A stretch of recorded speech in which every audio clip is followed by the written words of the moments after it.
kunnafoni min bɛ di nanzarakan na o bɛna yɛlɛma aw ye todunkan na a bɛna lase aw ma seru sila maraka fama fɛ sabula kunnafoni sɔrɔbaliya o ye kunnasiri ye. Maraka fama ka journal banbara bɛna lase aw ma ka sababu ɲuman kɛ malizoom.net ye. Maraka fama i bisimila bi kunnafoniw bɛ cogo di. Radio Benkan 97.7 tɔmi kelen fiɲɛ suru ka bɔ Sugunukura Kuluju Nagakɔrɔla na bi ye araba ye juillet kalo tile 3 san 2019 kunnafoni labɛnna fasirijɛkulu ma fɛ a bɛna lase Seyidu Sila Maraka fama fɛ Morikɛ Tarawele k'ale to Suya Kɔlɛ la kunnafoni bakurubaw filɛ.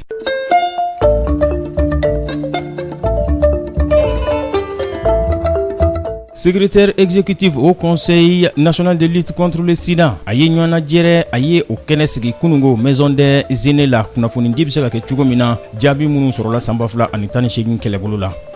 APTM kunungo dunanjigiso la Sheraton u ye kilɔrɔfana dun kɛnɛ sigi ka ɲɛfɔli kɛ dɔnnibagaw ɲininaw ye u ka baara ani ɲɛnama kura minnu n'u bɛ k'o sira taama faamuyali bɛ se ka k'o la cogo min na. Gouverneur Katanga Moïse Katumbi ale kanubaw u ye u ka dusumankasaya u y'o dangɛnɛmaya ka ɲɛsin Martin Fayulu ale ka laseli dɔ ma u ka bɛnkan sɛbɛn o lahalayaw kan. Dɔnnibagaw la kumabaw olu ye nin ye minnu bɛna walawala aw ye sandaani na aw ni cɛ Maraka fama ka journal banbara lamɛnli la.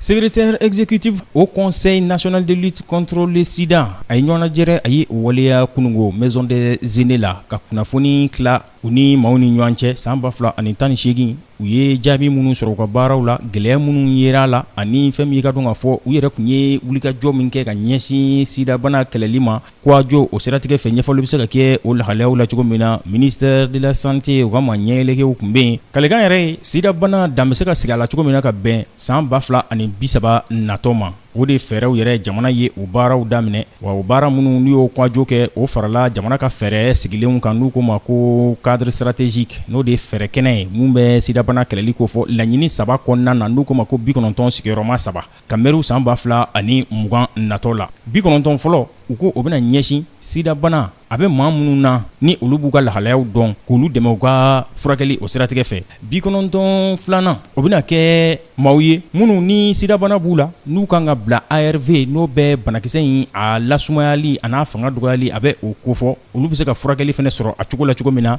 93 sabanan sa o ye maaw ye minnu ni olu bɛ ka ARV furakɛli kɛ n'a a kalo 6 bɔɲanko o ye nin ye olu bɛ se ka furakɛli ɲuman o bɛ se ka jidi olu ye hali bi cogo min na an bɛ don min na i ko bi Mali kɔnɔ kɛmɛ sarada la maa 40 bɔɲanko minnu ni sidabana bɛ olu la olu de b'u ka lahalayaw dɔn k'a sababu kɛ hali bi an bɛ don min na i ko bi sidabana tigilamaw u ka ko man bon maaw bolo kosɛbɛ maaw bɛ u kɛrɛfɛ mɛru u kɛ bolo kɔfɛ fɛn ye.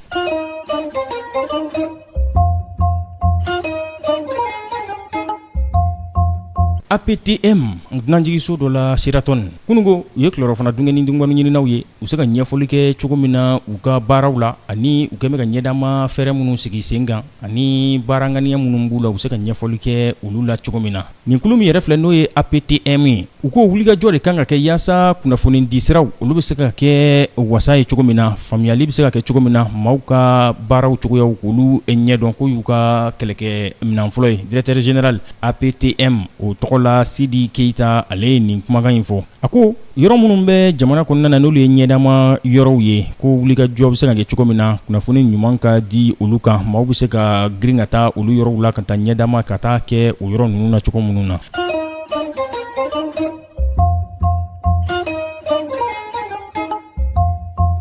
Farafina bundakun kan maa min bɛ yen n'o ye Katanga o gouverneur ye Moïse Katumbi ale kanubaw y'u ka dusumakasaya k'o ta ka ɲɛsin Martin Fayulu o ka laseli dɔ ma u ka bɛnkan sɛbɛn o lahalaya la ni maa 2 minnu filɛ nin ye u tun ye welewele da u kanubaw ma k'a fɔ k'u ka bɔ ka taama juin kalo tile 30 tɛmɛlen u bɛ ka u kɔ da a kalo 2 bɔɲanko o ye nin ye fɛɛrɛ min n'o sigin bɛ Félix Tshisekedi fɛ u ka jamana mara cogoyaw kan k'u ma jɛ ni u ye. Nin bɛ République démocratique du Congo jamana a bɛ u ka mara cogoya a bɛ o de kofɔ ni o ye RDC ye.